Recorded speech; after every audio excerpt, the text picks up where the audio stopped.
अनपेक्षित लग्न भाग 4. त्या रात्री सगळ्यांच्या मनात भीतीचं सावट पसरलं होतं. आर्या आणि आदित्य झोपायचा प्रयत्न करत होते, पण राहुलच्या शब्दांनी त्यांना शांत बसू दिलं नव्हतं. खेळ अजून संपलेला नाही. दुसऱ्या दिवशी सकाळी आदित्यनं ठरवले, आता पळून नाही जायचं. तो म्हणाला, आपण पोलिसांशी पुन्हा बोलूया. राहुल बाहेर आलाय म्हणजे तो नक्की काहीतरी करणारच. नेहा थोडी घाबरली होती, पण ती म्हणाली, हो, यावेळी आपण आधीच सावध राहूया.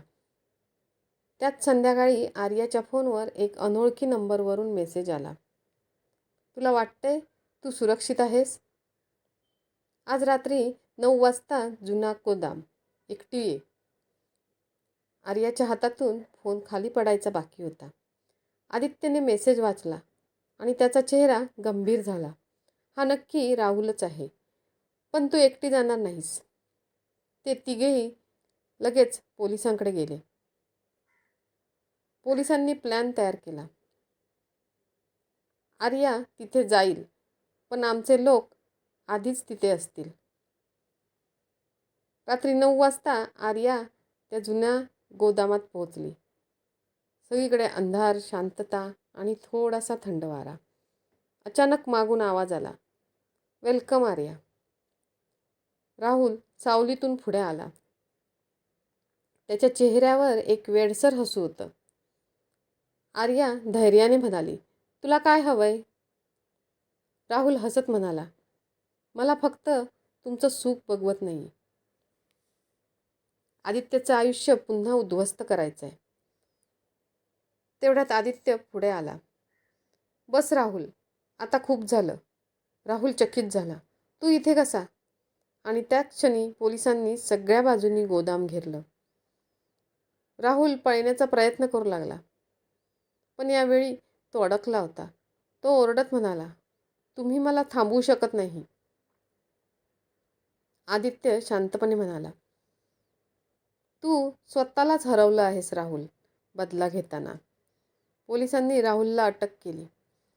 यावेळी त्याच्यावरचे पुरावे पक्के होते. त्यामुळे त्याला पुन्हा सुटका मिळणं कठीण होतं. काही दिवसांनी सगळं शांत झालं. घरात पुन्हा हसू आलं. नेहा आता पूर्णपणे बदलली होती. ती स्वतःच्या आयुष्याची जबाबदारी घेऊ लागली होती. एका संध्याकाळी आर्याला आदित्य हळू आवाजात म्हणाला, आर्या, आता खरंच सगळं संपलंय आणि मला तुझ्यासोबत एक नवीन आयुष्य सुरू करायचं आहे, पूर्णपणे प्रेमाने. आर्या हसली. तिच्या डोळ्यात यावेळी भीती नव्हती, फक्त विश्वास होता. ती म्हणाली, हो, यावेळी आपलं नातं आपल्याच मनाने आहे. आदित्यने तिचा हात हातात घेतला आणि यावेळी ते नातं खरंच मजबूत झालं होतं. पण त्या रात्री नेहाच्या फोनवर एक अनोळखी ईमेल आला. राहुल फक्त एक प्यादा होता. खरा खेळ अजून बाकी आहे. नेहाच्या चेहऱ्यावर पुन्हा भीती उमटली. नेहाचा हात थरथरत होता. त्या ईमेलमधले शब्द तिच्या डोळ्यासमोर पुन्हा पुन्हा येत होते. राहुल फक्त एक प्यादा होता. खरा खेळ अजून बाकी आहे. ती घाबरून लगेच आर्या आणि आदित्यला बोलावते. हे बघा. नेहाचा आवाज कापत होता. आदित्यने ईमेल वाचला आणि काही क्षण तो पूर्ण शांत झाला. आर्या हळू आवाजात म्हणाली, म्हणजे अजून कोणीतरी आहे, जो सगळं चालवत होता. दुसऱ्या दिवशी ते तिघेही पोलीस स्टेशनमध्ये गेले. अधिकाऱ्यांनी ईमेल तपासला आणि गंभीरपणे सांगितलं, हा साधा गुन्हेगार नाही. हे सगळं कोणीतरी मोठं नेटवर्क चालवत आहे. नेहाच्या चेहऱ्यावर पुन्हा अपराधीपणाचं सावट आलं. मी नकळत इतक्या मोठ्या गोष्टीत अडकले होते. आर्या तिचा हात धरत म्हणाली, तू आता एकटी नाहीस. तपास सुरू झाला. काही दिवसांनी पोलिसांनी एक मोठी माहिती दिली. ज्या खात्यावरून पैसे फिरत होते ते एका ओळखीच्या व्यक्तीच्या नावावर आहे. आदित्य चकित झाला. कोण? अधिकारी म्हणाले, तुमच्या कुटुंबातीलच कोणी. सगळे थक्क झाले. त्या रात्री घरात सगळे शांत बसले होते. वातावरण ताणलेलं होतं. अचानक आदित्यचे वडील म्हणजेच बाबा उठले आणि म्हणाले, मला काहीतरी सांगायचं आहे. सगळे त्यांच्याकडे पाहू लागले. ते हळू आवाजात म्हणाले, काही वर्षापूर्वी माझ्या बिझनेसला मोठा तोटा झाला होता. तेव्हा एका माणसाने मला मदत केली. पण त्याच्या बदल्यात मला काही व्यवहार करावे लागले. आदित्य आश्चर्याने म्हणाला, बाबा, म्हणजे तुम्ही? ते म्हणाले, मला माहीत नव्हतं की ते लोक फसवणूक करतात. पण नंतर कळलं तेव्हा मी बाहेर पडण्याचा प्रयत्न केला. पण उशीर झाला होता. नेहाच्या डोळ्यात अश्रू आले. म्हणजे हे सगळं आपल्या घराशीच जोडलेलं आहे.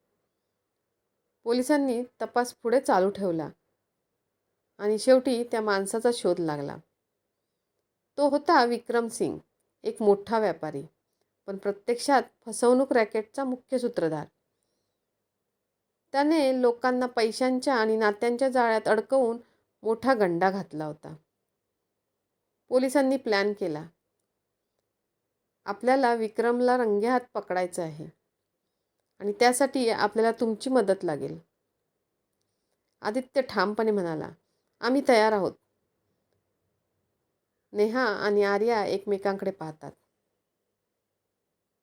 आणि दोघीही मान हलवतात.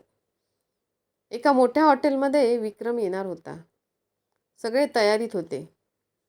विक्रम आत आला, आत्मविश्वासाने हसत. मला वाटलं नव्हतं तुम्ही इतके लवकर हार मानाल. आदित्य पुढे येत म्हणाला, खेळ संपलाय विक्रम. विक्रम हसला, खेळ मी संपवतो. तेवढ्यात पोलिसांनी त्याला घेरलं. काही क्षण गोंधळ झाला, पण शेवटी विक्रम पकडला गेला. काही महिन्यांनी सगळं पुन्हा सामान्य झालं. नेहाने तिच्या आयुष्यात नवा मार्ग निवडला.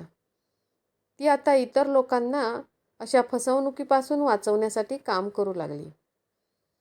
आदित्य आणि आर्याचं नातं आता पूर्णपणे प्रेमावर उभं होतं. एका दिवशी आदित्य म्हणाला, आपलं लग्न जरी अनपेक्षित होतं तरी आपलं प्रेम खरं आहे.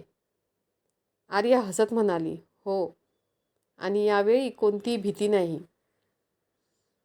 दोघे एकमेकांच्या हातात हात घेतात. राहुल आणि विक्रमच्या प्रकरणानंतर शेवटी सगळं शांत झालं.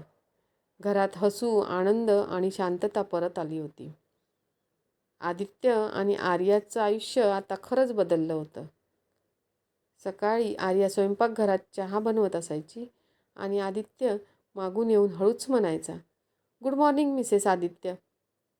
आर्या हसत म्हणायची, आता तरी सवय लावून घे, मी कुठे जाणार नाही. दोघांच्या छोट्या छोट्या गोष्टींमध्येच मोठा आनंद दडलेला होता. एके दिवशी आदित्य म्हणाला, आर्या, आपलं लग्न जसं झालं तेव्हा मला वाटलं नव्हतं की आपण इतके जवळ येऊ. आर्या शांतपणे म्हणाली, कारण तेव्हा जबाबदारी होती, पण आता प्रेम आहे. आदित्यने तिचा हात हातात घेतला, आणि हे प्रेम आयुष्यभर असणार. नेहा देखील आता पूर्णपणे बदलली होती. तिने तिच्या चुका मान्य करून नवं आयुष्य सुरू केलं होतं. ती आता लोकांना फसवणुकीपासून वाचवण्यासाठी काम करत होती. तिच्या चेहऱ्यावर आता भीती नव्हती, तर आत्मविश्वास होता.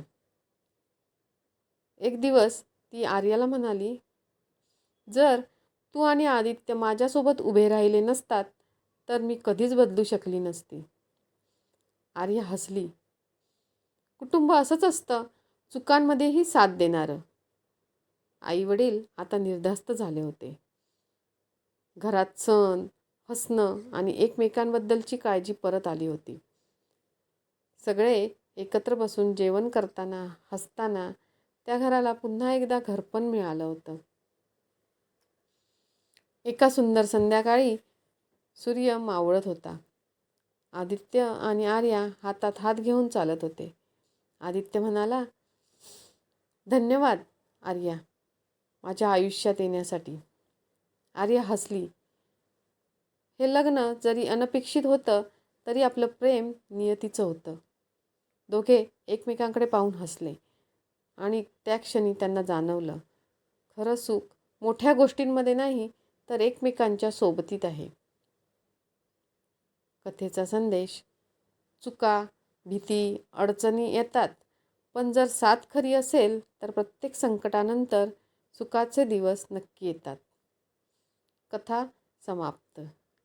ही कथा कशी वाटली कमेंटमध्ये नक्की सांगा. आवडल्यास सबस्क्राईब आणि लाईक जरूर करा. हिंदी